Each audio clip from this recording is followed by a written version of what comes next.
नमस्कार, राम राम, आपका स्वागत है बूस्टर अकेडमी में। और आज हम आपको एक ऐसी शख्सियत से मिलाएँगे जिन्होंने 10 साल की इस जर्नी के अंदर आरएस में बैक टू बैक 2 बार रिज़ल्ट लिए हैं। लोग 10 साल में थक जाते हैं, लेकिन इन्होंने अपने आप को निखारा है और एक बार आरएस 2023 में 84 रैंक और इस बार 30वीं रैंक के साथ जो एसडीएम बने हैं।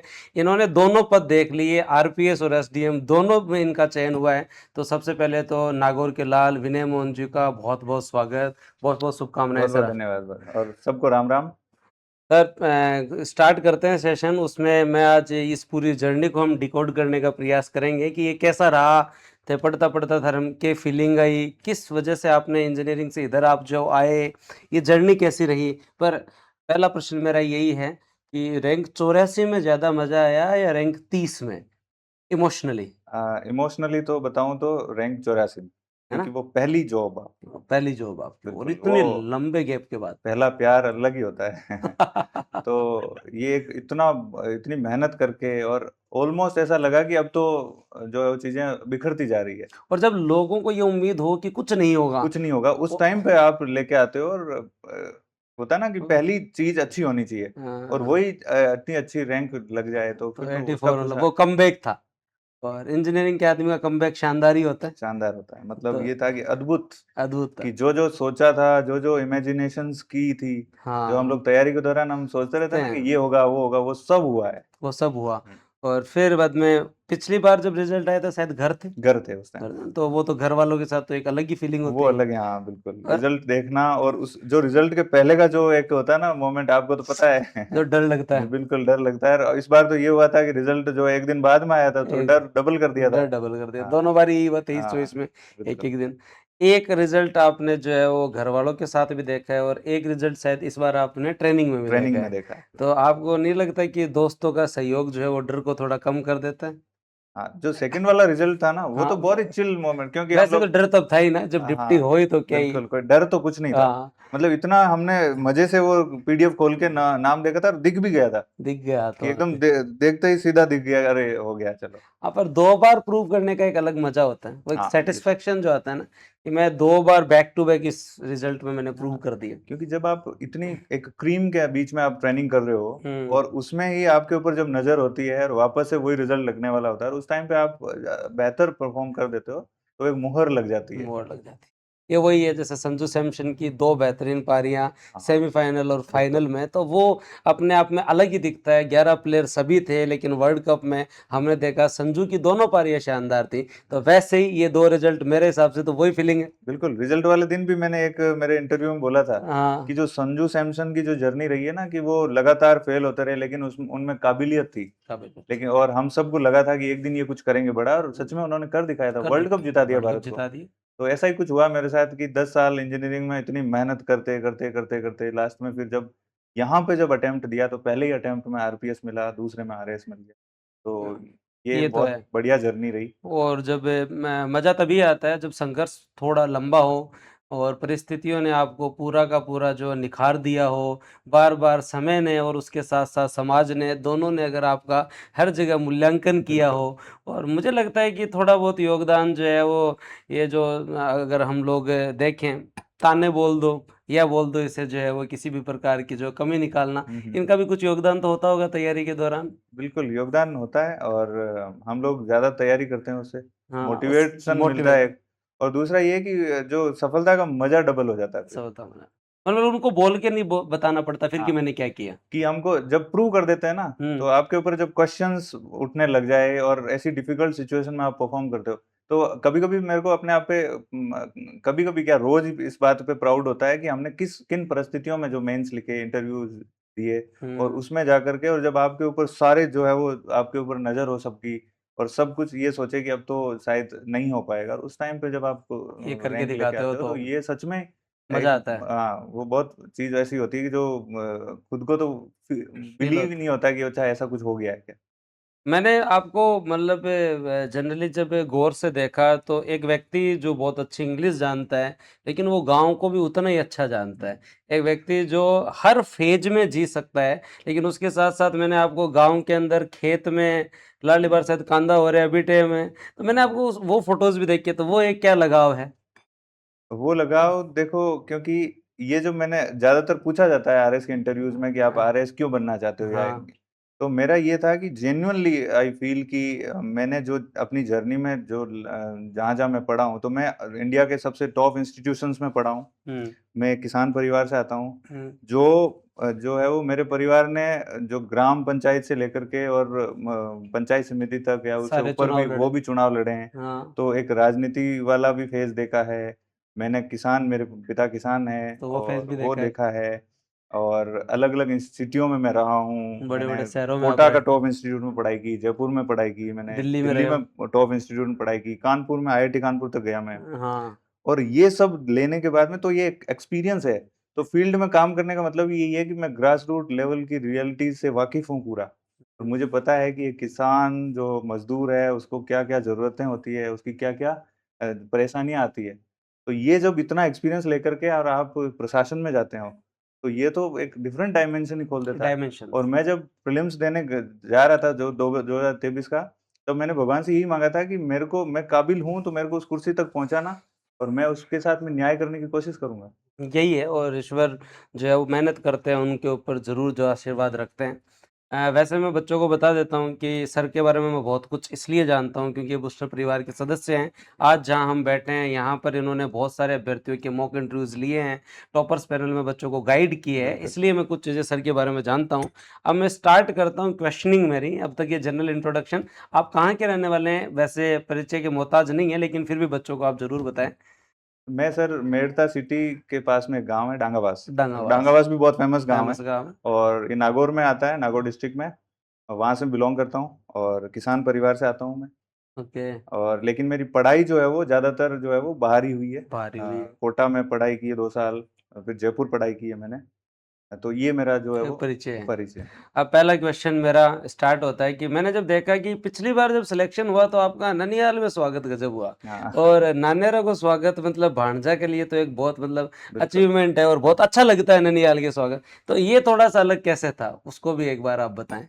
उसका अलग ऐसे था कि देखो ननिहाल के अंदर जो है वो नाना-नानी जो होते हैं उनका ये सपना होता है कि जो हमारे बाणू हैं वो या बाणकी जो भी हैं, तो उनकी जो शादी हो जाए हाँ, और हम भात भर दें। वो जो बात भर मायरा दें, मायरा जो मायरा होता है मायरा भात की भरते हैं। मायरा, तो मायरा भर दें। हाँ, तो उनका ये था कि मैं सबसे बड़ा बाणू हूँ। हाँ, तो उनका ये सपना था कि भई जल्दी से इसकी नौकरी लगे और शादी करें। शादी करें, लेकिन वो फिर मैं तो लेट लेट करता गया। करते तो जब फाइनली जब मेरा रिज़ल्ट आया तो एक उनको इतनी अच्छी पोस्ट पे पहुँच गया कि वो इतने ज़्यादा खुश हो गए थे। तो फिर उन्होंने वो प्रोग्राम रखा था और इतने सारे इतनी ज़्यादा जो त अच्छे से हाँ, स्वागत किया मैंने था, देखा बहुत वो, खुश हुए सब। बहुत हुँ।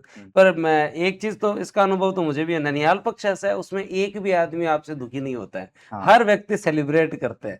हो सकता है परिवार के अंदर मतलब जो है वो आपके साथ हों लोग या नहीं हों, हुँ, कमी निकाले कोई या कोई प्रशंसा करे, वो 50-50 विन-विन सिचुएशन होती है। लेकिन ननिहाल में 100% मतलब जो है वो आपके ही साथ होते हैं। तो अच्छा ननिहाल जो है वो भी बच्चों के लिए मतलब एक बहुत सहयोग रहता है। मेरे तो खुद हमेशा से ही जो मामा जी ने, नाना जी ने, सब ने जो है वो बिल्कुल। मतलब मेरे नाना तो बड़े खुश होते हैं कि यार हुँ, 2 तहसीलदार हो गए परिवार में। हुँ। पहले तो सुना करते थे कि फलाने गाँव में कोई तहसीलदार हाँ, है, कोई एसडीएम है। तो ये ग्रामीण पृष्ठभूमि के लिए किसान परिवार के परिवारों के लिए बहुत बड़ा अचीवमेंट है सर। बड़ा अचीवमेंट है। आप तो ट्रेनिंग सेंटर में से जो है वो नॉर्मलाइज़ कर देते हैं हमसे से, हाँ, है ना? क्योंकि हम तो क्या है कि उन्हीं सब से घिरे रहते हैं घिरे रहते हैं। और ट्रेनिंग सेंटर में तो हमें वो फ़ील नहीं आती वो चीज़ की क्योंकि हम तो एज़ अ स्टूडेंट काम करते हैं वहाँ पे। ये बात तो है। अब मेरा अगला क्वेश्चन ये है कि 10 साल तक 2015 में ग्रेजुएशन हुई और 10 साल तक आपने फेलियर भी देखे हैं। लेकिन घर वालों ने कभी हार नहीं मानी, इसके पीछे की क्या कहानी है? क्यों 10 साल अपने बच्चे को टाइम देना अपने आप में बहुत बड़ा चैलेंज है हमारी सोसाइटी में। बिल्कुल सर। बहुत बड़ा चैलेंज है और इसके लिए मैं बहुत-बहुत शुक्रगुज़ार हूँ। ये कर्ज़ शायद मैं तो खैर माता-पिता का कर्ज़ तो कोई नहीं चुका कोई सकता नहीं चुका सकता। और जब कर्ज़ इतना बड़ा हो जाए तो शायद जन्म-जन्मांतर तक नहीं चुकता है। फिर भी क्या मतलब इसके क्या पीछे की रीज़न ये रहा कि मेरे जो पिता हैं वो काफ़ी मतलब उनका ये था विज़न था ये शुरू से कि वो ज़्यादा नहीं पढ़ पाए थे। वो हुँ, 11-12 तक पढ़ पाए थे और उसके बाद में फिर वो किसान खेती में लगे तो उनको पता था कि क्या-क्या चैलेंजेज़ आएँगे और मैं हुँ, बड़ा बेटा होने के नाते कहते हैं कि बड़ा जो बेटा होता है वो जिम्मे मेरे ऊपर थोड़ा लाड मेरे ज़्यादा था। छोटे भाई-बहनों का भी ज़्यादा है। ओके, तो उनका ये था कि इसको कहीं न कहीं पहुँचाना है और शुरू से ही ध्यान दिया मेरे ऊपर, फ़ोकस किया स्कूल टाइम से ही और मैं स्कूल ठीक था पढ़ने ठीक। में। तो हर तरह से चारों ओर से सबका प्रेज़ मिलती थी कि ये कुछ ना कुछ करेगा। करेगा, और जब मैंने ग्रेजुएशन किया तो उसके बाद में ये था कि वो एक्सपेक्टेशन बढ़ गई थी कि अब इसको टाइम आ चुका है कि अब ये प्रूव करने ही प्रूव वाला है। करेगा।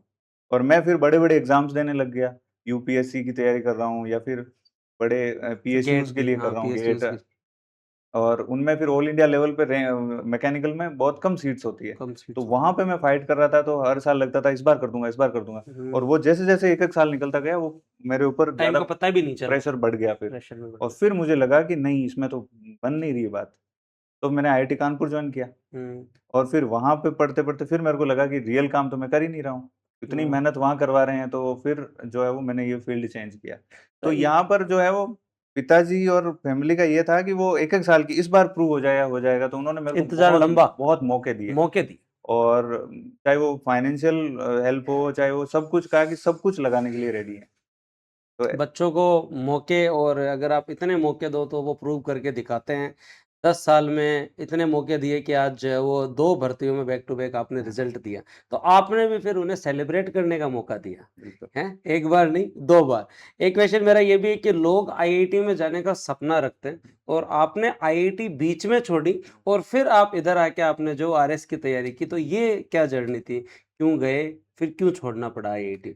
हाँ, आईआईटी जाने का तो ये था कि मैं जब कोटा तैयारी कर रहा था, तो मेरा सपना था आईआईटी में जाऊँ, पर हुँ, कुछ कारणों की वजह से मैं आईआईटी में नहीं हो पाया मेरा। तो हुँ, फिर मैंने प्राइवेट कॉलेज से से जो है बीटेक वो किया। बीटेक किया। हुँ। और बीटेक में मेरा ये था कि मेरे को किसी ने बोला कि गेट एग्ज़ाम होता है, जिसके हुँ, थ्रू आप आईआईटी में जा सकते हो।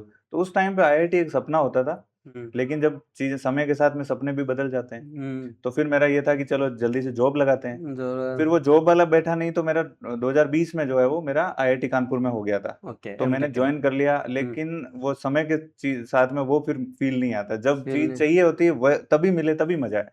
ये बात है। तो फिर मेहनत बहुत लगी वहाँ पर, प्रोफ़ेसर्स बहुत मेहनत करवाते थे, और ये हुँ, बहुत प्रीमियर इंस्टीट्यूशंस हैं।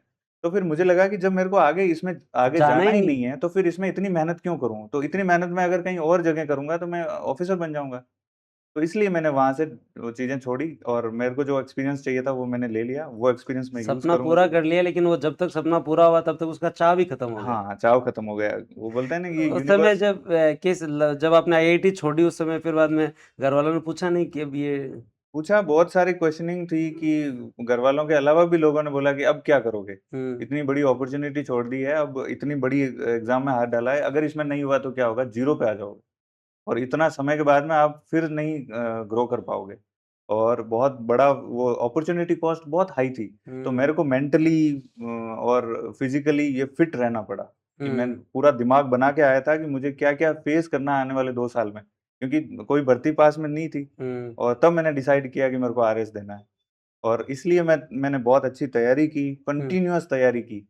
और मैंने अपने आप को हेल्दी रखने के लिए मैं एक्सरसाइज़, योगा ये सब करता था। अच्छा खाना खाने के लिए मैं घर पे रहा। ओके, तो ये सारी चीज़ें मैं पहले से सोच के, तो प्लानिंग पूरी थी। प्लानिंग तो पूरी ऐसा थी। नहीं कि ऐसे ही चलो आरएस की करते हैं और ऐसे ही हो गया, ऐसे तो नहीं हुआ है। मेहनत पूरी लगी है, पूरी प्लानिंग पूरी मेहनत। थी।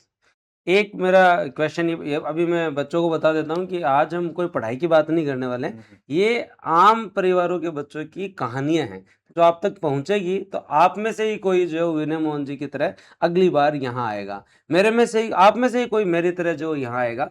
इसलिए ये आम परिवार, आम बच्चों के किसान परिवार के बच्चों की कहानी है जो पहुँचनी चाहिए। तो पढ़ाई की बात तो हमेशा करते हैं, मैराथन चलती रहती है, क्लास बिल्कुल। चलती रहती है, लेकिन आज यही बात करेंगे। एक मेरा क्वेश्चन ये था कि जब आप वहाँ से इधर आए, तो आप किसी ट्रैक पे जा रहे हो, आप वहाँ पे 6 साल आपने इंजीनियरिंग के लगाए, टेक्निकल में लगाए और उसके बाद आप पूरा का पूरा अपना पथ ही चेंज कर रहे हो, एम चेंज कर रहे हो, टारगेट चेंज कर रहे हो और अब एक नए टारगेट की तरफ चल रहे हो जिसका आपको एक्सपीरियंस ही नहीं है।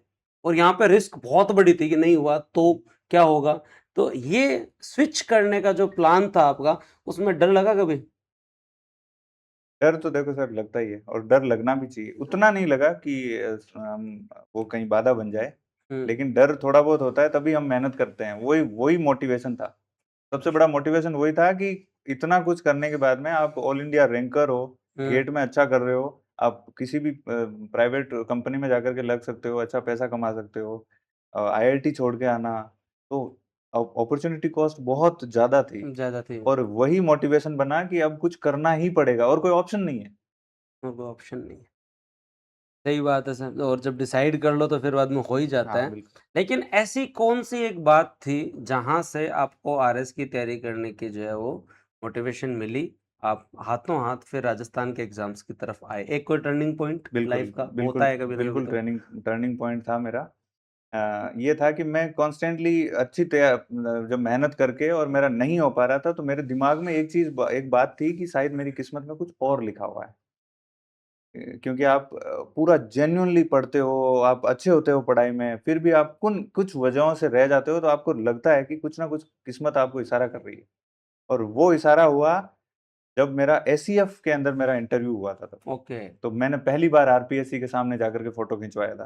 ओके। और वहाँ पे मेरे को लगा कि उसमें हुआ तो नहीं मेरा सिलेक्शन, हाँ। लेकिन वहाँ मेरे को लगा कि ये एक ऐसी जगह है, जो मेरे को बहुत कुछ दे सकती है।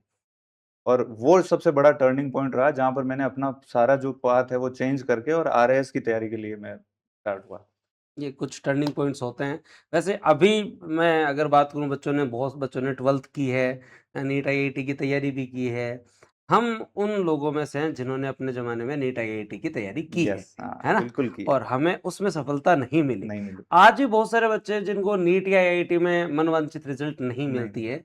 वो इसे असफलता मानते हैं, लेकिन ये असफलता नहीं है, बिल्कुल नहीं है। नहीं है। लेकिन वहाँ से आप अधिकारी तक आए, तो ये पूरी जर्नी में हर एक प्रिपरेशन आपको सिखाती है, क्योंकि यहाँ आपने फर्स्ट अटेम्प्ट के अंदर ही जो सिलेक्शन लिया, डायरेक्ट डिप्टी बने, हुँ, हुँ। सेकंड में आप एसडीएम बने। पर ये जो आपको तरीका था कॉम्पिटिटिव एग्जाम का, ये नीट वाला भी काम आया, ये बिल्कुल, आपने इंजीनियरिंग का भी काम आया, गेट का भी काम आया। आप में डिसिप्लिन आ गया, आपको किसी को कहने की जरूरत नहीं थी किसी दूसरे को कि आप कैसे पढ़ें। कैसे पढ़ें? तो बिल्कुल। इसके पीछे ये तो ये बात। देखो क्युमुलेटिव इफ़ेक्ट होता है। हमको हम्म। लगता है कि ज़्यादातर कैंडिडेट्स को ऐसा लगता है कि मैं तो आज ज़ीरो से स्टार्ट करूँगा, 6 महीने में जो है वो जाके आरएस बन जाऊँगा या 12 महीने में बन जाऊँगा।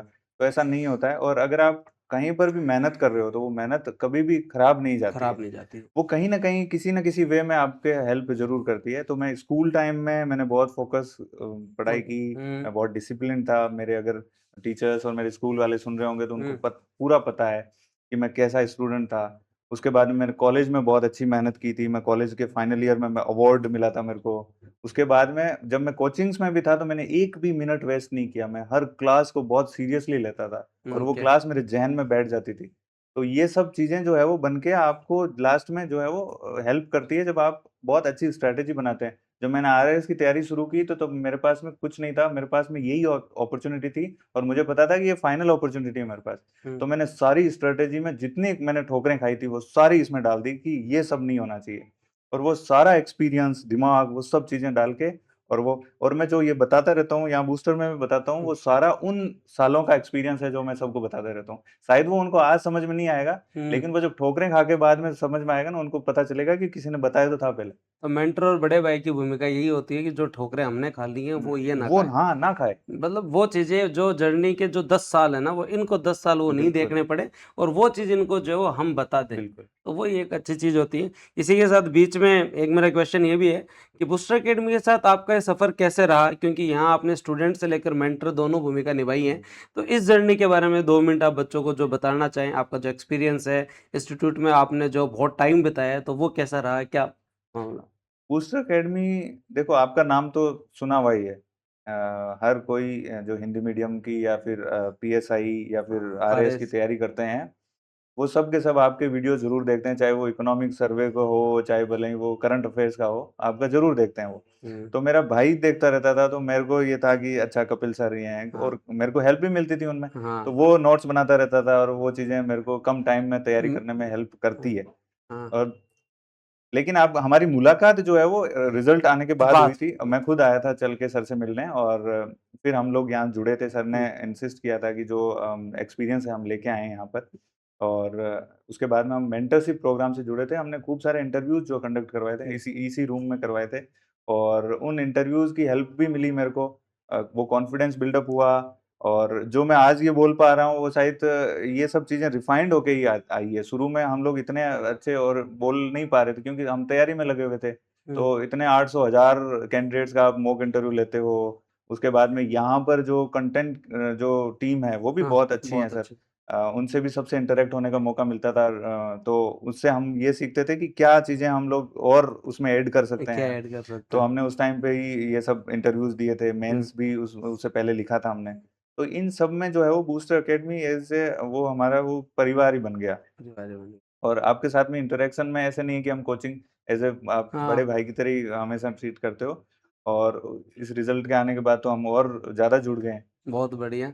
सर का एक्सपीरियंस अच्छा रहा। सर ने तो यहाँ मेंटर के रूप में अपनी पूरी भूमिका निभाते हुए सब बच्चों को, और मेरे को तो लगता है कि सर के बैचमेट्स का भी सर ने जो इंटरव्यू लिया है हाँ, आपस में बैठ के, हाँ, तो बहुत ही अच्छा एक्सपीरियंस रहा। उसके साथ-साथ अब मेरे कुछ क्वेश्चंस ये भी हैं कि आप कानपुर रहे, दिल्ली रहे, कोटा रहे, जयपुर रहे, लेकिन फिर आप जो तैयारी करने के लिए गाँव जाके आपने ऑनलाइन अपनी पढ़ाई की, सेल्फ स्टडी की।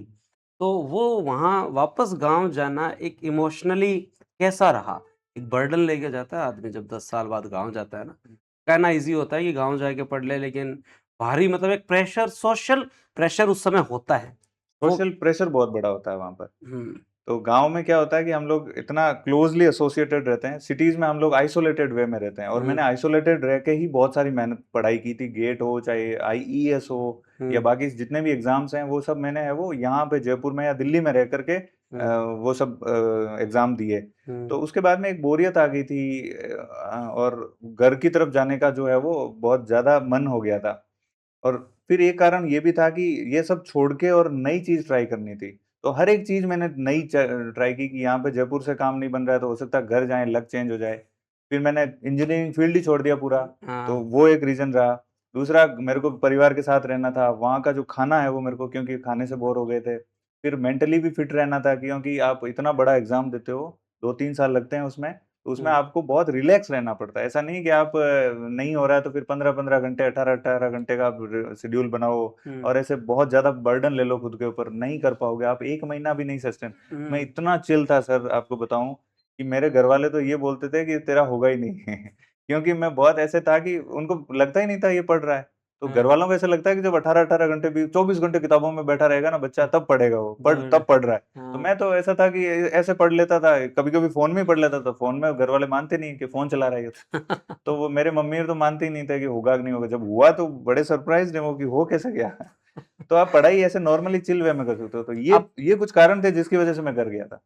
और खुद के लिए ईमानदार होना ज़रूरी है। बिल्कुल। हाँ, आप अगर खुद के लिए ईमानदार हो तो सुकून से नींद आती है, दूसरे दिन वापस रिस्टार्ट करते हो, अच्छी पढ़ाई करते हो। हुँ, और ये स्पेशली जो लोग पिछले 5-7 साल से तैयारी कर रहे हैं या जिन्हें रिज़ल्ट नहीं मिला हो, उनको मैं कहता हूँ कि एक बार आप घरवालों को ईमानदारी से सब कुछ बता दो। है ना? जैसे मैं 2014 में मेरी इंजीनियरिंग हुई, 15 में मैं यहाँ आया और आके मैंने एसएससी की तैयारी और स्टार्ट की। कुछ नहीं हुआ, मैं तैयारी करता ही नहीं था। मैंने खुद पहले स्वीकार किया कि हम आउट ऑफ ट्रैक हैं, एक बार घर जाएँगे। मैंने पूरी बात घरवालों को बताई, फिर वापस मैंने पढ़ना स्टार्ट किया 2 घंटे, 3 घंटे, 4 घंटे, 5 घंटे। घरवाले आपके हर चीज़ में सहयोगी रहते हैं। बिल्कुल। बस आप स्वीकार करो और उन्हें बताओ बताओ। और उनसे फिर टाइम माँगो कि हाँ, मुझे इतना टाइम और चाहिए। तो मेरे हिसाब से ईमानदारी बहुत ज़रूरी बहुत है। ज़रूरी है। खुद के साथ ईमानदार रहना, फैमिली के साथ ईमानदार। मैंने सर जब तैयारी शुरू की तो घरवालों के पास था। हुँ, दूसरी बात मैंने ये मान लिया था कि अब मेरे को एक ड्यूटी करनी है घरवालों की तरफ। हुँ, क्योंकि घरवाले मेरे लिए पैसा लगा रहे हैं, तो मुझे उनके लिए 8 घंटे निकालने हैं दिन में। हुँ। जैसे हम सरकारी काम करते हैं ना, वैसे ही वैसे कि 8 घंटे मुझे कैसे करके जॉब करनी है मेरी और हुँ, मेरी जॉब ये है कि मैं पढ़ूँगा पढ़ घरवालों के लिए। तो मैं 8 घंटे पढ़ता था और 8 घंटे से 1 मिनट ही ऊपर होता था, हाँ, ऐसा लगता है अपना काम काम हो गया। काम हो गया। अपना काम हो गया, अब आप कुछ भी करो। तो ये तो अगर यही कर लेंगे ना सब, 8 हुँ, घंटे आप रेगुलर था सर मेरा जब मैंने स्टार्ट किया तब हुँ, जब तक रिज़ल्ट नहीं आया, तब तक तब तक रहेगा। पूरा रेगुलर था। ये सही बात बताई है और बहुत तगड़ा एग्ज़ाम्पल दिया है कि भाई पैसे देके लोग दूसरों के जॉब करते हैं, तुम हाँ, घरवालों के लिए जॉब कर लो, क्यों पैसा तो वो तुम्हें रहने का दे ही रहे बिल्कुल हैं। दे रहे हैं। तो 8 घंटे कोई व्यक्ति जॉब भी करता है तो 8 घंटे तुम पढ़ लो, सिलेक्शन ही हो जाएगा। ये तो सही बात है। उसके साथ-साथ कभी तो किसी ने कहा होगा या किसी रिश्तेदार ने कहा होगा कि अब तो जो लगे वो ही कर लो, क्यों बड़े-बड़े सपने ले रहे हो? क्या ही ज़रूरी है अब, इतनी उम्र हो गई है। हुँ, हुँ। भई हम जब स्पेशली नागौर में तो 25 क्रॉस होने के बाद में बड़ी चुनौतियाँ हैं। बहुत चुनौतियाँ हैं सर, बहुत। स्पेशली है ये। तभी तो सरप्राइज़्ड हैं सब और हाँ, धन्यवाद देते हैं मेरे पापा को और कि आपने इतनी हिम्मत रखी। तो ये था कि और कहते तो होंगे लोग। जेन्युइन भी था, क्योंकि हुँ, अगर आप ग्रेजुएशन के 10 साल तक आप कुछ नहीं कर रहे हो और बोल रहे हो कि मैं अभी तैयारी कर रहा हूँ, तो एक स्वाभाविक है पूछेंगे सब कि भाई अब तो रिजल्ट दो, अब टाइम आ अब तो गया। रिजल्ट तो दो। मेरे को ऐसा है, याद आ रहा है कि मेरे को ऐसा बोलने लग गए थे कि अब कोई प्राइवेट नौकरी कर लेनी चाहिए, कोई सी भी कंपनी ज्वाइन कर ले, कंपनी नहीं मिल रही है तो कोई धंधा पकड़ ले, काम स्टार्ट कर दे, और ये सही रहेगा, 20-25 हजार रुपए मिलेंगे तो कम से कम खुद का खर्चा तो चलेगा। और ये टाइम था जब मैं शायद ये इसकी मेंस की तैयारी कर रहा था, हुँ, और मेरे मन में था कि नहीं नहीं, कुछ तो अलग होने वाला है। कुछ तो अलग होने वाला तो है। और हो गया, फॉर्च्यूनेट रहा मैं इस मामले में कि हो गया वो सब। बहुत बढ़िया। पॉलिटिकल फैमिली से आते हो, 10 साल की जर्नी में कभी ये नहीं लगा कि मैं चुनाव ही लड़ लूँ अब? नहीं, चुनाव का तो ऐसा है कि वो तो शुरुआत में तो पॉसिबल चीज़ें नहीं होती है। मेरी हाँ, फैमिली में भी ये था कि मेरे दादाजी ने करी है ज़्यादातर ये हाँ, चीज़ें, पॉलिटिक्स। पॉलिटिक्स में रहे हैं वो, और देखो बहुत चैलेंजिंग है वो भी। अ, ज़िम्मेदारी भी बहुत बहुत है। ज़िम्मेदारी है, चैलेंजिंग है, रिस्क फैक्टर उसमें बहुत ज़्यादा है, कोई गारंटी नहीं है उसमें। दूसरी बात, उसमें बहुत पैसा लगता है। अगर आप एक नॉर्मल परिवार से आते हैं, आप कितना भी ईमानदार क्यों ना हो, या फिर आप कितने ही जो है वो एक्सपीरियंस और ज्ञानी क्यों ना हो, हुँ, लेकिन अगर आपके पास पैसा नहीं है, तो आप कैसे वो जनमत जीतोगे? धन्यवाद तो तो इसके लिए जो है वो आपको क्लास चेंज करनी है, तो इसके लिए आपको पढ़ाई ही करनी पढ़ाई। पड़ेगी, और बड़े एग्ज़ाम्स आपको क्रैक करने पड़ेंगे, तब आपकी क्लास चेंज होगी। अब मेरी क्लास है वो, हालाँकि मैं अच्छे परिवार से आता हूँ, ऐसी बात नहीं है कि कोई कमी नहीं रही, मैं हुँ, इतनी अच्छी-अच्छी जगहों पे पढ़ा। लेकिन जो सिलेक्शन के बाद में जो क्लास चेंज हुई ना, वो क्लास बिल्कुल डिफरेंट है। एंड हाँ, इवन वो माय फैमिली हैव रियलाइज्ड कि ओके, ये कुछ अलग है, जो हमने इतने सालों में नहीं देखा। नहीं रहेगा। क्लास का मतलब पैसे से नहीं है, क्लास नहीं, का मतलब एमेनिटीज़ से नहीं है, नहीं, क्लास का मतलब सम्मान से बिल्कुल। है। जो सम्मान हमें इस जगह यहाँ आके मिलता है, उस सम्मान को प्राप्त करने के लिए पैसे से 3-3 4-4 पीढ़ियाँ खपानी पड़ जाती है, हाँ, तब भी बिल्कुल। वो सम्मान नहीं मिलता, जो आपको अधिकारी बनने के हुँ। बाद मिलता है। तो मेरे को एक किस्सा याद आ रहा है, जब इसका रिज़ल्ट आया था, हाँ, पिछले वाले का 84 रैंक आई थी तब। तो उसमें एक हमारे उधर के ही हैं, वो आए थे, वो बहुत ऐसे धनी हैं हाँ, और काफ़ी सम्मानित हैं। हाँ। तो उन्होंने आकर के ये बोले, तो माला-वाला हुँ, सब लेके आए थे और पूरा ऐसे गाड़ियाँ-वाड़ियाँ लेके आए थे। हुँ, तो वो बोले थे कि जो ये रुतबा और जो इस पोस्ट का सम्मान है ना, हुँ, उसके लिए हम आए हैं। उसके बोले लिए कि पैसों की तो मैं आपके जितना घर है उतनी ढेरी लगा दूँ, हाँ, इतना पैसा लेकिन है। जो सम्मान इनको मिल रहा है ना, वो मेरे को नहीं मिलेगा, इतना हाँ, पैसा होने के बावजूद भी। तो ये जो पद है, जो काम ज़िम्मेदारी का काम ज़िम्मेदार मिलता है ना, इसकी वजह से इसकी पूछ है समाज के अंदर। एक चीज़ और आपकी पूरी जर्नी से कि गोल शुड बी हाई ना लक्ष्य बड़ा होना चाहिए स्पेशली हुँ, तो बड़े लक्ष्य के कभी-कभी जो रिस्क भी बड़े ही होते हैं। बिल्कुल। तो ये आप बच्चों को ज़रूर बताएँ जिन्होंने अभी 12th की है कि हुँ, एटलीस्ट अगर एक सफ़र में रिज़ल्ट नहीं मिला तो इसका मतलब ये नहीं है हुँ, कि उसी को रिग्रेट करके हाँ, बैठे रहें। बिल्कुल, टारगेट चेंज करो पर गोल शुड बी हाई। हाँ। तो इसमें ये है कि मेरा हमेशा से ये था कि अगर आप कहीं फेल हो रहे हो, हुँ, आपको लग रहा है कि ये चीज़ मेरे लिए नहीं बनी है, हुँ, तो आप है ना उससे हायर चीज़ है वो अपना टारगेट बना लो उसमें। तो उससे क्या होगा कि एक तो आपको उस चीज़ को भूल जाओगे आप, जो आप जिसमें फेल हुए हो या जिसमें आप सक्सेसफुल नहीं हुए, हुँ, फेल नहीं मानता, अनसक्सेसफुल रहते हो आप। दूसरा, आपका मोटिवेशन हाई हो जाता है।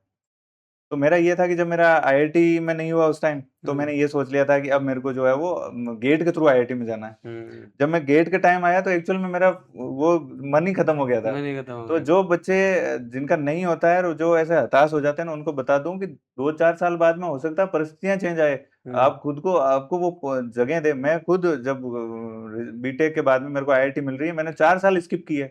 आईआईटी हुँ, में नहीं गया, मेरे हुँ, अच्छी रैंक थी, मैं जा हुँ, सकता था। लेकिन जो आपका बड़ा सपना जिसके लिए आप उस टाइम रोते थे, हुँ, वो आप 4 साल बाद में चेंज हो जाते हो। हुँ, तो ऐसा कुछ नहीं है, सारी चीज़ें समय का वो खेल है। तो हायर रखने का मतलब है कि अब फिर आप मेरा इसमें गेट में नहीं हुआ तो मैंने सिविल सर्विसेज़ की तैयारी शुरू कर दी।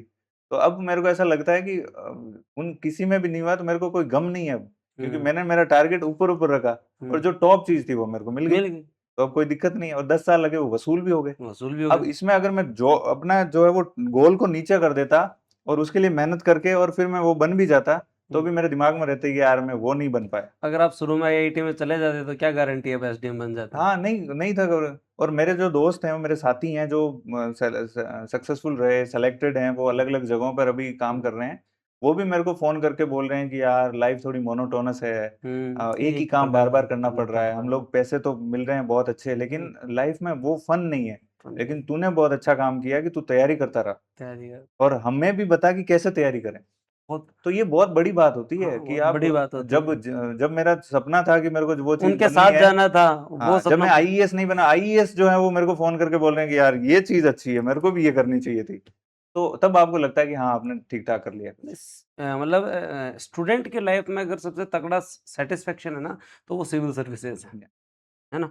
इससे केवल आप अपना ही सैटिस्फैक्शन नहीं, समाज में आपको जो सम्मान मिलता है, परिवार को जो सम्मान मिलता है, वो उसका मतलब कोई सानी नहीं है ना? ऐसे आप तैयारी करके आईआईटीएन बने, चाहे आप नासा में साइंटिस्ट भी बने, वो अपने आप में जो है वो अचीवमेंट है, वो वो बहुत अचीवमेंट बड़े है। अचीवमेंट है। हाँ, लेकिन हमारी सोसाइटी के अंदर अभी इन पदों का जो खुमार है, अभी इन पदों के प्रति जो चाव है, वो है अभी। बिल्कुल।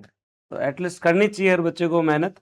एक अब कुछ से मैं पढ़ाई से संबंधित कुछ क्वेश्चंस आपको पूछूँगा, जो है अगर मैं आपसे क्वेश्चन पूछूँ कि बच्चे जनरली आरएस के अंदर value addition, value addition, value addition की बात करते हैं। वैल्यू एडिशन में कभी-कभी बच्चा फँस जाता है, हुँ। वो क्या है?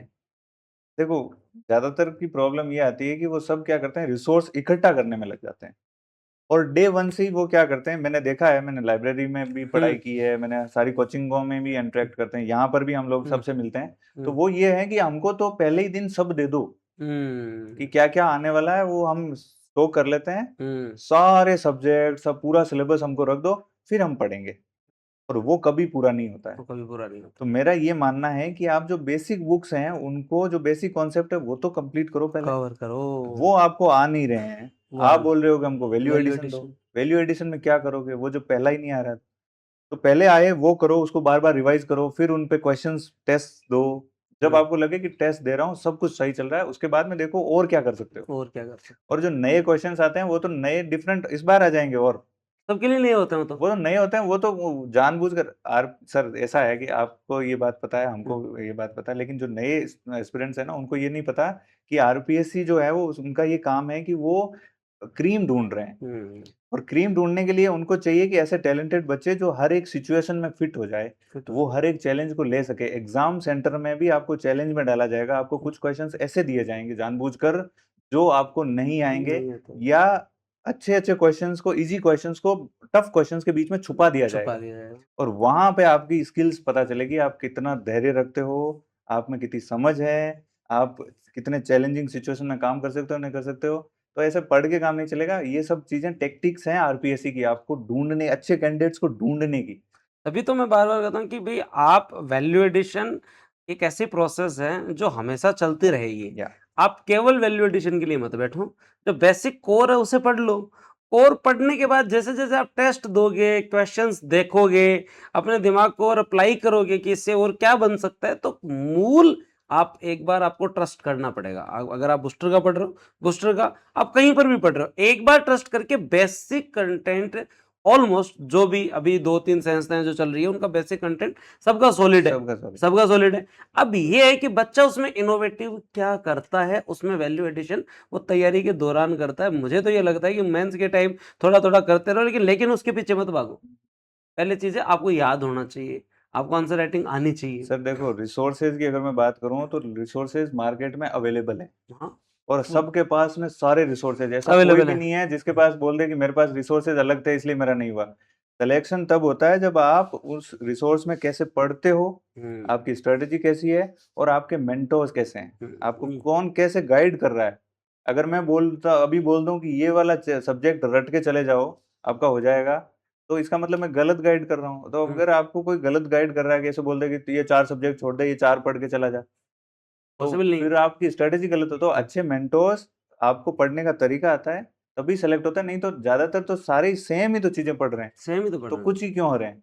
हाँ, और ये मैं आपको कह रहा हूँ कि जो कॉम्पिटिशन है स्पेशली वो इतने ही बच्चों में होता है 10-15 हज़ार बच्चों के हाँ, अंदर स्पेशली इतना ही कॉम्पिटिशन है। इतना ही कॉम्पिटिशन। लास्ट में तो मतलब 3-4 हज़ार तक ये सीमित हो जाता है लास्ट महीना जब तक आता है ना, तो हाँ, मेंस के लास्ट महीने तक तो बहुत सारे लोग तो जो है वो सरेंडर भी कर देते बिल्कुल। हैं। ये बात तो मैंने सेमिनार में भी, अभी अपने सेमिनार थी तब भी बोली थी कि इसमें सर, ये बड़े एग्ज़ाम्स में ऐसा होता है कि जो लास्ट तक हिम्मत नहीं हारता ना, आधी उसका भी हो चीज़ जाता है। उसका भी हो जाता है। मेरा ये जो सिलेक्शन हुआ है, मैं आपको बता दूँ, उस टाइम पे इंटरव्यू चल रहे थे, हाँ, और बीच में पोस्टपोन्ड वाला भी था कि पोस्टपोन्ड हो जाएगा, तो हमने तैयारी नहीं की थी क्योंकि पता था कि इंटरव्यू ज़्यादा इम्पोर्टेंट है। इंटरेस्ट ज़्यादा तो इम्पोर्टेंट कोई ज़्यादा वैल्यू एडिशन नहीं कर पाए, बस बस वो जितना कोर जितना पढ़ा था पिछली बार वाला हाँ, वही रिवाइज नहीं हो पाया पूरा, वो पूरा उसको लगे थे कि रिवाइज कर लें एक बार। रिवाइज कर लें। और लेकिन ये था कि एग्जाम सेंटर में जब गए तो सबसे पहले ये था कि अपना 100% देना है, अपना सिलेक्शन हुआ है और होगा, ये विश्वास था। और हमने चारों पेपरों में फर्स्ट सेकंड से लास्ट सेकंड तक पेन भी नहीं उठाया और पूरा 100% दिया। मन में नहीं माना कि पहला पेपर थोड़ा अच्छा नहीं हुआ तो अब छोड़ देते हैं, अब तो नहीं, होना नहीं, नहीं नहीं, है, नहीं, ऐसा कुछ नहीं है। और इसीलिए जो है वो इतनी अच्छी रैंक भी आ गई, इतनी उम्मीद भी नहीं थी जितनी अच्छी रैंक आ गई है। तो हिम्मत नहीं हारी हिम्मत नहीं थी, आ अगर रही। हार जाते तो कुछ नहीं होता। एकदम सही बात बताई। अब थोड़ी चीज़ें मैं थोड़ा रैपिड फायर में छोटे-छोटे कुछ क्वेश्चंस पूछूँगा आपके अनुसार। एक बच्चा जो शुरू में स्टार्ट करता है, उसके लिए बार-बार एक बातें चलती है कि कोचिंग ज़रूरी है या नहीं हुँ। है? उसके बारे में आपकी क्या राय है? देखो मैं गाइडेंस अच्छा होना चाहिए। गाइडेंस अच्छा होना चाहिए। अब वो कोचिंग का तो क्या है कि आपको इसका नाम कोचिंग क्या करती है? गाइड ही करती है। गाइड ही करते हैं। आपको ऐसा तो नहीं कोई स्पून फीडिंग के तो खिलाफ हूँ मैं कि हर हाँ, चीज़ आपको दे दी दे दे, जाए, आपको मेहनत करनी पड़ेगी। मेहनत करनी पड़े, लेकिन आपको किस डायरेक्शन में जाना है, ये काम होता है मेंटरशिप का। मेंटरशिप का। गाइड जो आपके टीचर्स होते हैं, वो आपको किस तरह से पढ़ा रहे हैं और क्या कौन आपको गाइड कर रहे हैं। कौन गाइड कर रहा है? तो अगर आपको लगता है जैसे मैं था जब मैंने घर हुँ, से तैयारी की, इसका मतलब ये नहीं है कि मेरे को कुछ नहीं पता था। मेरे हुँ, को मैं इतना एक्सपीरियंस लेके आया था। मेरे लिए सब्जेक्ट्स तो नए थे, लेकिन हुँ, मुझे सब पता था इनको कैसे पढ़ना पढ़ना है। कैसे? अगर आपको ये नहीं पता कि इनको कैसे पढ़ना है या क्या इम्पोर्टेंट है, क्या नहीं है, किस तरह से लिखा जाता है, तब ज़रूर आपको कोई किसी न किसी की हेल्प लेनी चाहिए। लेनी चाहिए। अब ऐसा नहीं है कि कोचिंग ऑनलाइन करो या ऑफलाइन करो, करो ऐसा कोई डिफरेंस नहीं है। अगर आप पढ़ सकते हो, आप जैसा पढ़ सकते हो वैसा पढ़ो। और अगर आपका बैकग्राउंड अच्छा आपने है। पहले पढ़ाई नहीं की है, हाँ। तो आपको कोचिंग की ज़रूरत पड़ेगी। पड़ेगी। ये तो एकदम श्योर है और ये तो अगर स्टूडेंट को मैं स्पेशली कहूँगा, उसका मतलब ये नहीं है कि आप कहीं एनरोल हो, आप यूट्यूब का बहुत हाँ। अच्छा यूटिलाइज़ लें, हुँ, आप फ्री सेशंस जो है उनका यूटिलाइज़ लें। आप अपनी तरफ से जो है वो सिलेबस अपने पास रखें और उसके अनुसार अपना जो है वो कंटेंट तैयार करते बिल्कुल। जाएँ। आज यूट्यूब एक ऐसा माध्यम है जिस पे आप आरएस का पूरे के पूरे टॉपिक्स पढ़ सकते हैं। किसी कोचिंग पे 10% मिलेंगे, कहीं पे 20% मिलेंगे, कहीं पे 10% मिलेंगे। अब आपके ऊपर है कि आप उसको कैसे तैयार करते बिल्कुल। हो। बस ये होता है कि कंटिन्यूटी के लिए ज़रूरी है, इसलिए आपको जो भी स्टूडेंट तैयारी कर रहे हैं, बस एक बार टारगेट डिसाइड करने देखो कोचिंग स्पेशली एक बार पढ़ाती है और एक बार रिवाइज़ करवाती है। सिलेक्शन के लिए 20 बार पढ़ना पड़ता 20 है। साल। तो 18 बार तो आपका ही है ना काम, बिल्कुल। देखो मेहनत तो खुद की होगी, कोचिंग का काम ये होता है कि कि गाइड कर एक तो देगा। आपको माहौल बना देगी, हुँ, कि कोचिंग में जब आएँगे तो हम लोग 300-400 लोगों के बीच में या फिर हमने एनरोल कर रखा है हाँ, ऑनलाइन, तो तो भी मज़ा वो आता है। पता चलता रहता है कि कमेंट आप सेक्शन कितने में। हाँ, कि हाँ, कमेंट में हो। सर भी जब हाँ, टीचर सामने आते हैं तो हमको लगता है कि हम लोग एक कहीं कम्युनिकेशन चैनल के साथ जुड़े हुए हैं। दूसरा हमारा शेड्यूल फिक्स हो जाता है। शेड्यूल फिक्स हो कि जाता है। हमको ये क्लास नहीं तो खुद पढ़ रहा है तो वो एक दिन पॉलिटी पढ़ेगा, 10 दिन फिर उसको छोड़ देगा, 11वें दिन ज्योग्राफी शुरू कर देगा, तो कंटिन्यूटी उसमें नहीं बनती है। तो ये 2-3 चीज़ें हैं और उसके बाद में ऑथेंटिक चीज़ें बताना। ऑथेंटिक। और आजकल करंट अफ़ेयर्स का बड़ा योगदान हुँ, रहने लगा है। नए पेपर्स आने लगे, डायनामिक चीज़ें पूछने लग गए हैं, तो आपको कॉन्सेप्चुअल क्लैरिटी होना भी बहुत ज़रूरी है। तो ये 3-4 चीज़ें हैं जहाँ पर कोचिंग्स जो हैं वो अपना योगदान देती है।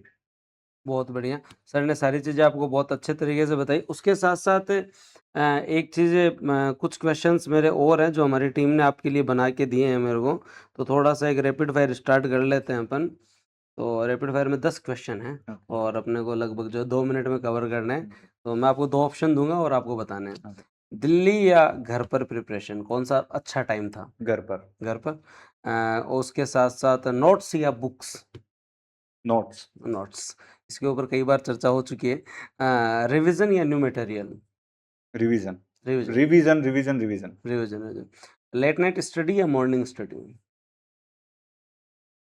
मैं तो दिन में पढ़ने वाला। दिन में पढ़ना, हाँ, ना ऐसा ज़्यादा लेट, कोई ना ज़्यादा टाइमिंग का ऐसा नहीं है। ओके। इंस्टाग्राम ज़्यादा खतरनाक है या यूट्यूब?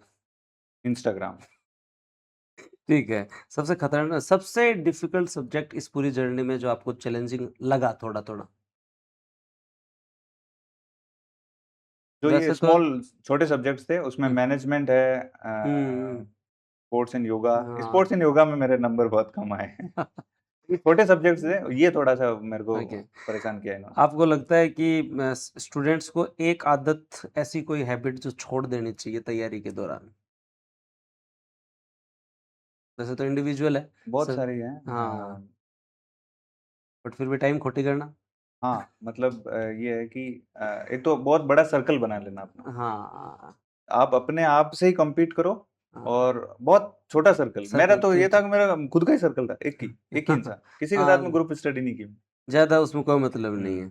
उसके साथ-साथ एक जिन स्टूडेंट्स को सफलता नहीं मिली अब तक, है ना, असफल नहीं कहूँगा मैं, उनके लिए आपकी कोई एक लाइन आपको लगता है कि रिज़ल्ट तुम्हारा इंतज़ार कर रहा है, डटो मत? बिल्कुल, वो एक एस्पिरेंट वो सीरीज़ है, उसमें बोलते हैं ना कि कोई फ़र्क नहीं है सब कुछ जीत लेने में हाँ, और अंत तक हार नहीं मानने में। ओके। तो बहुत बढ़िया, सर ने बहुत सारी जो चीज़ें आपको बताई और उसके साथ-साथ एक मेरे को लगता है कि आप क्रिकेट देखते हो, हाँ, तो कुछ क्वेश्चन्स मैं क्रिकेट के पूछ लूँ? एक बिल्कुल। है ना अभी करंट प्लेयर्स या पुराने? आप अपनी तरफ से डिसाइड कर लो। ओके, हाँ, तो कौन से पुराने वालों में पूछूँ या पुराने वाले, अभी तो क्या ज़्यादा देख नहीं पा रहे हैं। ज़्यादा देख ही हाँ, नहीं पा रहे? तो अभी हम जो है वो बात करेंगे केवल और केवल बैट्समैन के बारे में, हुँ, ठीक है?